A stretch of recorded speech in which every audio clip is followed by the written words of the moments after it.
Good afternoon. Welcome to What's Strong with You, Exploring Asset-Based Learning. I'm one of your facilitators, Manusika.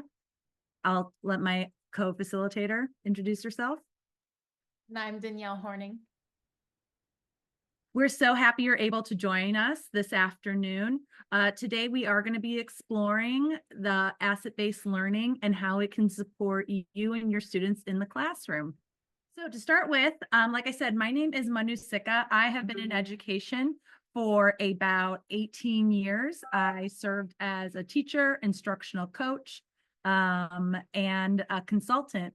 One of my most proudest roles, though, is being a boy mom. I love it. And then I am a Chicago area sports fan. And most recently, I am training for the Chicago Marathon. So wish me luck this fall. Perfect. And then I'm Danielle Horning. So I've spent 6 years in education. I was a sixth grade teacher, a preschool teacher, and a reading intervention specialist. So I'm also a proud aunt of 8 nieces and nephews and a Bay Area sports fan. But my biggest thing is I worked with Thrively in the classroom, and that's where I really fell in love with the product. All right. So I'll get started with today's learning outcomes. We understand this is 30 minutes, but we hope to cover and provide opportunities for you to engage in the following learning outcomes. By the end of the session, we hope you are able to define asset-based learning and describe specific strategies for recognizing and building on students' strengths. We hope that you develop an action plan to build stronger relationships within your classrooms and schools. And lastly, we'll help identify strategies that you can apply so that you can apply asset-based learning in your classrooms to foster a positive, growth-oriented culture. If we do cover something that you would like to learn more about or a specific aspect or feature of Thrively, we will allow some time at the end to ask questions. And also, this is the first of many webinars that we will be hosting this year. So we will definitely be delving into more areas a little bit deeper within Thrively later this school year. So with that said, we first want to start off with why asset-based learning. Just like its name, an asset-based approach focuses on strengths. The key in achieving equity in classrooms is that it's the key in achieving equity in classrooms, and with asset-based learning, every community is valuable. Asset-based learning also seeks to unlock students' potential by focusing on their talents. So what students already know and can do. Knowing what students know, not just what they don't know. At Thrively, we like to say, what's strong with you rather than what's wrong with you. An asset-based approach also approaches, asset-based approaches also change perspectives in the classroom. This is the core of Thrively, and this is why Thrively exists. So thinking about why Thrively exists, we are founded on a core philosophy that every child has a genius and they deserve to thrive. What we know is that students spend between 12,000 and 14,000 hours of learning in their K-12 career. Often students are defined by their standardized grades, either letter grade A, B, C, or by their standardized tests, ACTs or SATs. At Thrively, we want to look beyond that and create a paradigm shift where students are also recognized for what strengths they bring to the classroom and leveraging that to support their learning. Also at the heart of Thrively is all about building connections. We know as good educators that relationships matter. Asset-based learning fosters and nurtures relationships. So with that said, we're going to watch a brief video.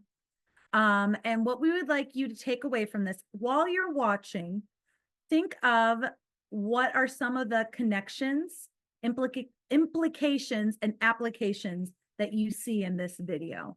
We'll give you a moment to respond after the video in the chat box with what you took away from the video. No. No way, you did it? Yeah. No way, let me see, man. He did it. He did it. Here's a man, go grab whatever you want. He's a really smart kid, and his actions is so innocent. He came and showed me his grades the first time, and then I'm like, you know what? Let me see if he's gonna keep going, and I would just want to encourage him. I've been seeing a lot of kids get honor roll and stuff, and like, I was like, I want to get honor roll, but then I get merit roll, and I'm like, I don't want merit roll, I want honor roll. So I kept trying and trying, and until a final 90 average, and I got honor roll. And I was so excited and happy. And I was like, all his hard work is paid off. It's just that he pushed himself so much. He made it into the honorable. If you see the video, you know how he was happy. He just kept working hard and he deserves it. You see that? He made it. He made it to the honorable. I'm very proud of my son. That's 100%. This is the beginning. You can reach the top if you put his mind to it. Keep going harder. It's going to stop at that 7th grade, going to 8th. You got a whole another 4 years of high school. One more year, junior high school, college. He's gonna be my doctor or my lawyer someday. I started that with him, and then I started doing it with other kids too. Passed all your classes? Yeah. Some kids have bad grades. You just need to encourage them to do better, so they don't give up. You give them hope. You give them, there is someone that really cares, and there is a prize after your hard work. Grab whatever you want. Never give up. Mom, be fast.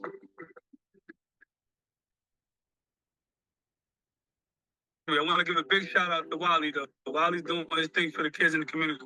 I never had people encourage me and tell me do this, like as a community.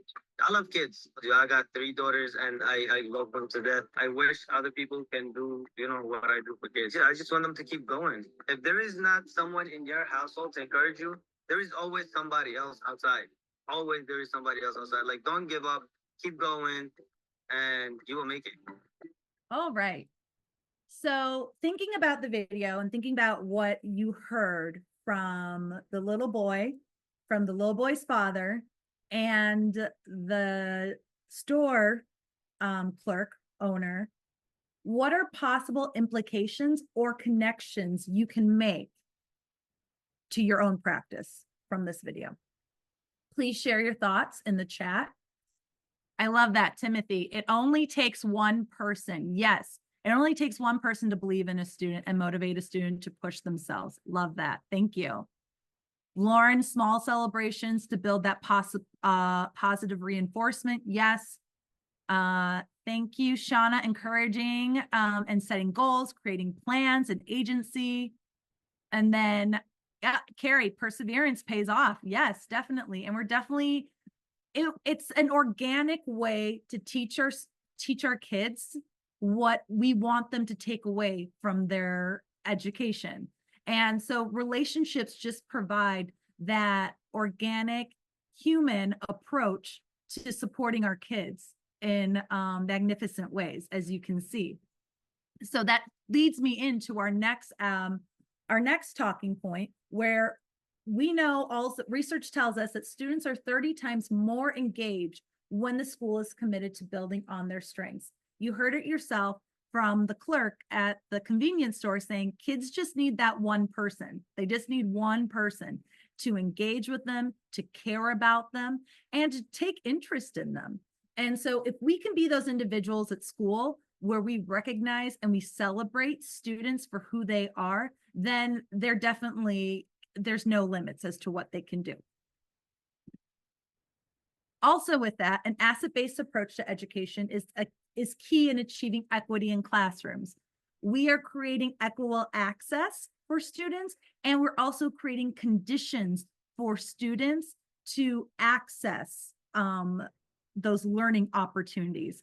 And what that does is when we recognize students by their assets, by their strengths, and we focus on that, we're celebrating all students. We're saying, hey, this is what you bring to the table. This is what you bring to the table, rather than just focusing on those standardized grades that really can limit students' perspectives of who they are as a student. Also, you heard about hope. Engagement and hope positively influence student outcomes. Definitely a big part of Thrively is hope. Later in the year, you will see more webinars that focus more on this. So definitely, if you have questions about this, we can answer that later on, but I also invite you to join us for our webinars later on this year. And then lastly, core skills. They're the primary predictor of success. They're the primary predictor of success in academics, career, and life. And so definitely what we aim at Thrively is using these core skills, harnessing them, and really teaching kids that these are your strengths and you should really, and empowering them with them. So really, how do we make this a reality? So as teachers, right, Manu and I both have had experience in this. You're already doing so many things to make school enjoyable and to connect with your students and creating an environment where they feel safe. So with Thrively, our goal is to amplify what you're already doing.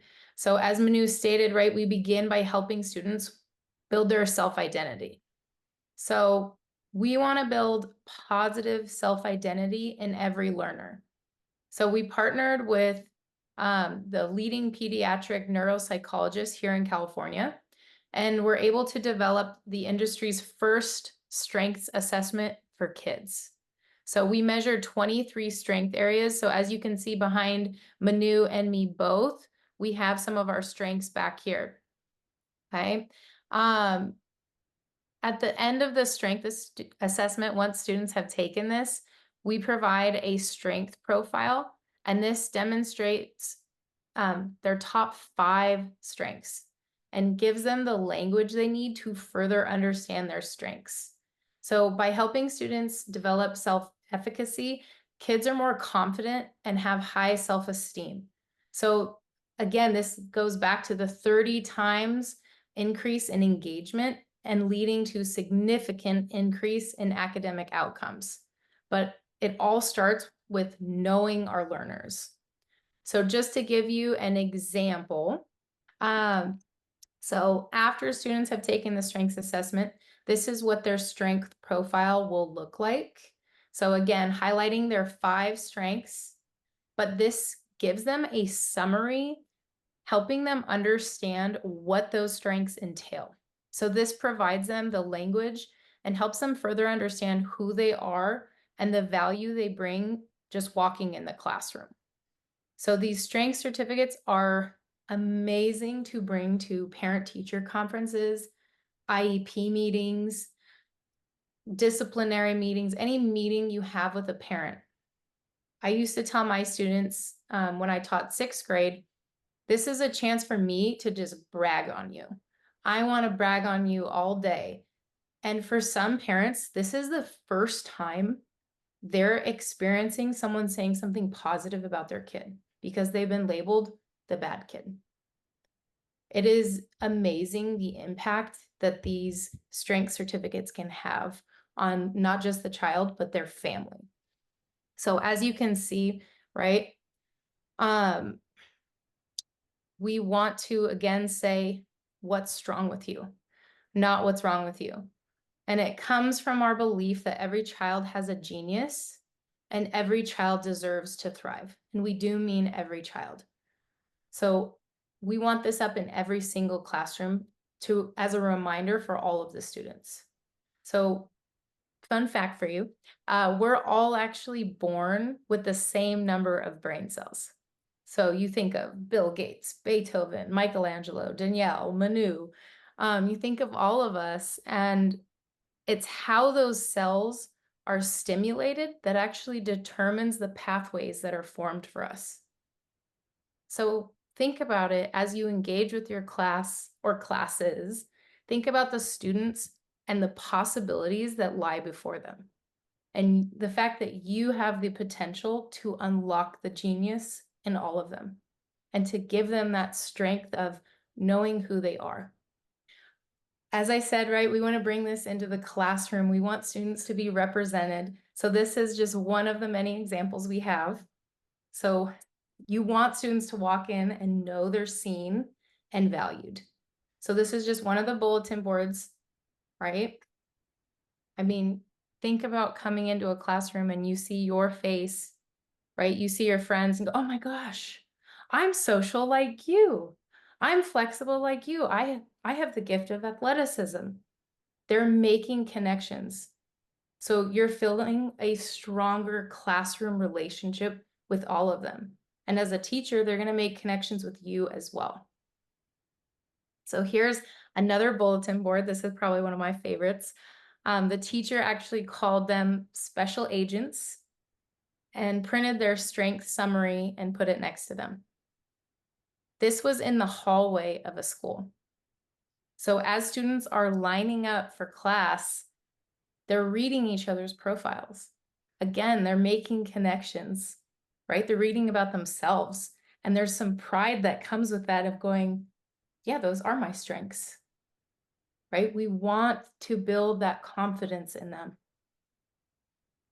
And again, just making those strengths visible, it's a constant reminder to students that they have strengths and the power they have walking into a room. Here's another 2 pictures that we have. So this is from a back to school night. An area was actually dedicated to sharing student strengths. I mean, the pride that both of these students have in their strengths is amazing. So recently I learned that it takes 7 times for someone to hear something to fully remember it and understand it. With that, we should be constantly saying these students' strengths, making sure they understand their strengths and they believe it too. All right. So we want to revisit our learning outcomes as our time together is soon coming to an end. So first, what we did is we shared with you what asset-based learning is and described specific strategies for recognizing and building on students' strengths. Asset-based learning focuses on students' strengths and what they know and what they bring to the classroom. How do we do that? We recognize the relationships. We build on the relationships. And as great as I know, as good educators as I know you guys are, we do this already. We do this at the beginning of the year with icebreakers, whatnot, but also just taking an interest in our students. Developing an action plan. We talked about how to plan to build stronger relationships within your classroom. Within Thrively, that is through the strengths assessment and recognizing students' strengths. Also, just incorporating daily activities where you recognize students' strengths and you use them to leverage your daily tasks and your daily routines is a great way to maximize that. And then lastly, we talked about identifying strategies to apply asset-based learning in your classrooms to foster a positive growth-oriented culture. This is how Danielle shared the strength certificates. She shared examples of the bulletin boards and even the posters behind us. These are great ways to recognize your students and to engage them with learning about themselves and also learning about their partners, their classmates. So future webinars are going to be connected to our next steps, right? Right now, our focus is starting them off with self-identity. So our next webinars will be continuing on with our next action steps with hope and well-being.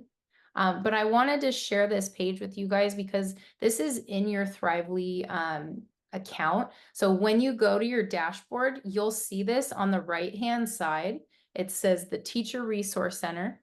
So inside, right, you have print and hang Thrively posters. So posters that you see behind Manu and I, posters that you've seen within the slideshow, you can print those. And you can also go to Unlocking Your Student Strengths. There is a guide that takes you step by step of what you need to know in order to help your class be successful and develop the whole child. Thank you. So reach out to us at thrive@thrively.com or explore more at thrively.com to learn more about asset-based learning.